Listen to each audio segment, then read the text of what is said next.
एक वो उपचुनाव था ब्रजेन जी, और एक उपचुनाव जिसमें आप लोग चुनाव लड़ रहे थे, आज आप लड़वाने आए।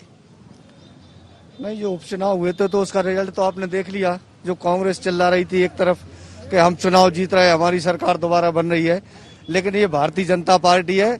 इसमें तो आप देखोगे जब रिजल्ट खुलेगा तब पता चलेगा कांग्रेसियों को कि क्या होने वाला है। ये बिल्कुल फाइनल है कि केवल घोषणा होना, चुनाव तो हम जीत चुके हैं। नहीं, लेकिन रिजल्ट को लेकर आप लोग कह रहे हैं कि बस फाइनल होना है, पर यहाँ थोड़ा सा अलग है। जयंत जी भी है, उनकी भूमिका को लेकर लोग तरह तरह के, खासकर दमोह के लोग सवाल उठा रहे। देखिए, जनता विकास चाहती है। ये चुनाव जो होने जा रहा है वो विकास के लिए होने जा रहा है, और निश्चित रूप से जिस तरह से प्रदेश का विकास जो निरंतर प्रगति की ओर है, प्रदेश तरक्की की ओर है, जहाँ शिवराज जी का एक बहुत बड़ा योगदान इस प्रदेश के लिए है।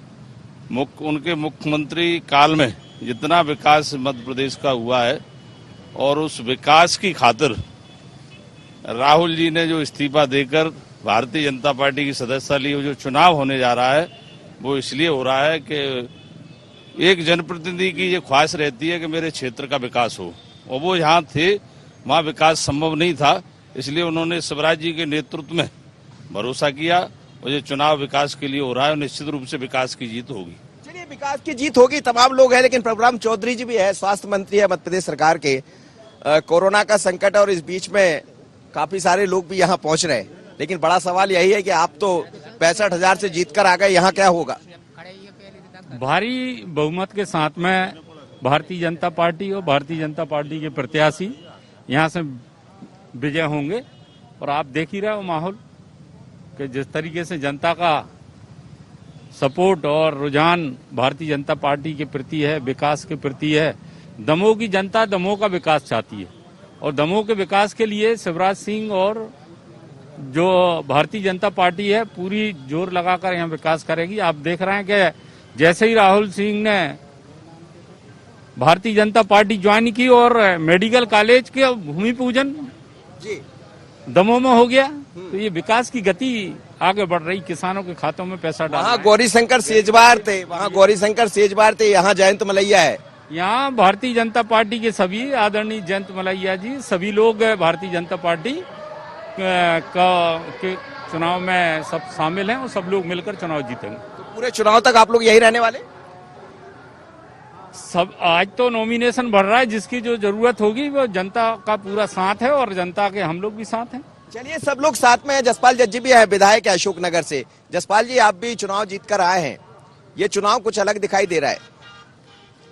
नहीं, चुनाव तो उस समय भी जब हम लोग चुनाव लड़े तब भी यही कहा जा रहा था कि अलग दिखाई दे रहे हैं, लेकिन रिजल्ट वही थे जो जनता को पता था, और हम सब लोग समझ रहे थे। वही रिजल्ट तब आए थे और वही रिजल्ट अब आने वाला है।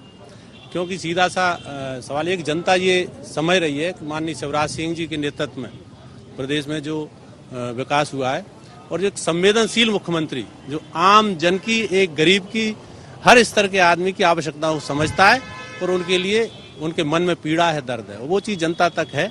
और दूसरा, भारतीय जनता पार्टी एक लक्ष्य लेकर देश में राजनीति कर रही है, और ये जनता उसके साथ है, तो रिजल्ट निश्चित रूप से भारतीय जनता पार्टी के पक्ष में आएगा। जी, अब समय हो गया है, जीत कर भी आ गए बीजेपी से आप, और अब राहुल चुनाव जीतेंगे यहाँ से, जैसा आप लोग कह रहे हैं। तो क्या पार्टी में आने के बाद आप लोग जिस निर्णय लिया था आपने, वो सब हो पा रहा है आपके साथ? बिल्कुल, आने से पहले ही हो गए थे हमारे तो लगभग 80% काम। जो शेष बचे हैं वो हमको पूरा विश्वास है कि ये 3 साल में पूरे हो जाएंगे। और वास्तव में भारतीय जनता पार्टी एक विकासशील पार्टी है, और हमारे माननीय, चाहे प्रधानमंत्री जी की बात करें, चाहे माननीय मुख्यमंत्री जी की बात करें, तो केवल विकास के अलावा, और जो चुनाव लड़ा जा रहा है वो विकास के नाम पर ही लड़ा जा रहा है। और जब विकास, जनता को क्या चाहिए? विकास, और विकास दिख रहा है।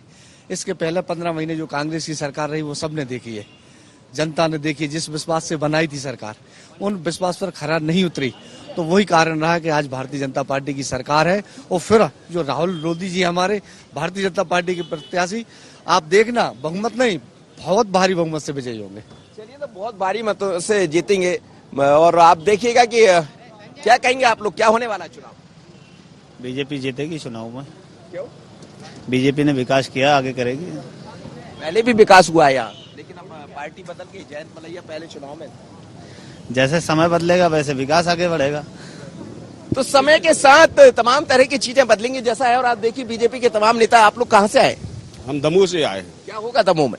भारतीय जनता पार्टी भारी बहुमतों से जीतेगी। लेकिन वो कह रहे हैं कि दल बदल किया है, धोखा दिया है। नहीं, ऐसा नहीं, उन्होंने विकास के लिए दल बदल किया है, ना कि किसी और के कारण। तो जनता समझ पाएगी इस बात? बिल्कुल समझेगी और भारतीय जनता पार्टी को प्रचंड बहुमत से दमोह उपचुनाव में विजयी बनाएगी। तो आप देख रहे हैं, तमाम मंत्रियों से बात की, लोगों से बात की, लेकिन सबका यही कहना है कि विकास के नाम पर इस चुनाव में राहुल लोधी चुनाव मैदान में है। कांग्रेस से थे पहले, 2018 में चुनाव जीते और अब भारतीय जनता पार्टी से चुनाव मैदान में है। और सभी को लगता है कि विकास के नाम पर जनता वोट करेगी, लेकिन जनता किसे वोट करेगी ये समझ आएगा। थोड़ी देर बाद यहाँ नॉमिनेशन होगा जिसमें तमाम नेता, मुख्यमंत्री BD शर्मा सब पहुंच रहे और देखेंगे आखिर ये किस तरह का शक्ति प्रदर्शन होता है, किस तरह भारतीय जनता पार्टी एक मैसेज देती है यहाँ की जनता को। पर इतना साफ है कि बीजेपी की अपनी तैयारियां हैं, वो नजर भी आ रही है। कोरोना का दौर भी है, ऐसे में कितने लोग आएंगे, क्या होगा, नजर इस पर भी रहेगी। नायडू के साथ मनोज सैनी, IN24 दमोह।